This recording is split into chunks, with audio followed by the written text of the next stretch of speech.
Hello everyone, we are Tegan and Sara. And you are watching alterthepress.com.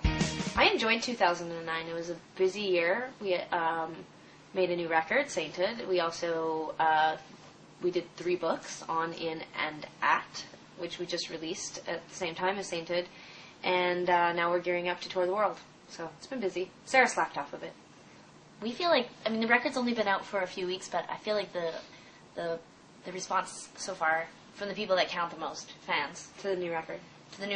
Has been really positive. And I think that more than our other records, because there was such a push to have it come out in a lot of different places all at the same time. There's been a huge response and lots of reviews, and it's all seemed really, really positive. And in the past, things were really spaced out, so it was super easy to focus on, if we got, a bad review, then it would be, you would just focus on that, and then a couple weeks later there'd be something good. But now it just all comes out like one giant push, and it's really easy to just be like, well done, let's move on, and that feels really exciting. We feel like, because we've been touring for so many years, we really are such a live band and more of a rock band, that we wanted an album that potentially represented what we do the majority of the time. And although the records in the past were band records, there was a real difference between how we were translating those songs live. And Chris Walla, who had produced The Con, when we brought him back on to do Sainthood, that was really his recommendation, was to try to do something that really represented us.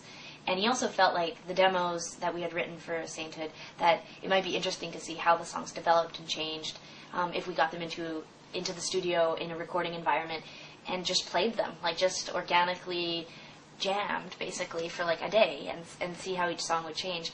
And we were really into the idea, and it was, on a completely geeky note, it was just exciting to be able to play with Jason McGurr and Chris Walla from Death Cab for Cutie in a band setting. It was, and we were in this really fantastic studio in Los Angeles where tons of records that were really influential on us growing up, like Pinkerton, Weezer Pinkerton, and Nevermind by Nirvana, a lot of the Fleetwood Mac records, and just really amazing records.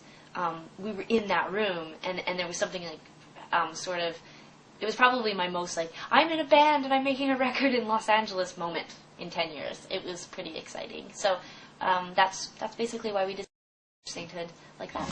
So when we approached Sainthood, we were really thinking live record. Even though we didn't want it to sound like a live record, we wanted it to feel like it could be a live record. So I was listening to a lot of rock music. I was really going back into my catalog and listening to a lot of old records from the 90s that I'd grown up listening to, and even before that, a lot of Tom Petty and Bruce Springsteen, and a lot of Rancid and Pennywise and Lagwagon, all the stuff that had influenced me when I was a teenager, made me want to be a musician. Weezer is another one, just basically, one night I alphabetized my CD collection, and it actually ended up stretching into 3 nights, and I put on all these old records and got really inspired with the idea of just being a band again, and not cluttering up the process. And it was right after that that alphabetizing of my CD collection that I wrote The Ocean, which was sort of how I wanted the whole record to sound. I wanted it to be a very sparse sounding record, but really powerful, and be driven by the lyrics and the words and the guitars, but have an amazing rhythm section, and everything just started to fall into place then. So, but that was for me, the most inspiring thing I did was just organize my CDs. I feel like the fans have been really responsive to the new material. Yeah. I don't go to message boards or read reviews, but my mother does, and it doesn't matter how I threaten her or request, plead, beg, that sort of stuff. She just insists on following everything, whether it's fan boards or it's the most mainstream press you can imagine. I swear to God, she's addicted. It's it's out of control. But she says that this response has been really, really positive, and I think that's an important thing for a band like us, because so much of our career has been possible because of fan support. And I don't even mean that in a cheesy way. It really truly has been because of the fan demand live, that we tour so often, that we tour so much, regardless of how it's doing in the press or how it's doing on the charts, or if a label is willing to bring us.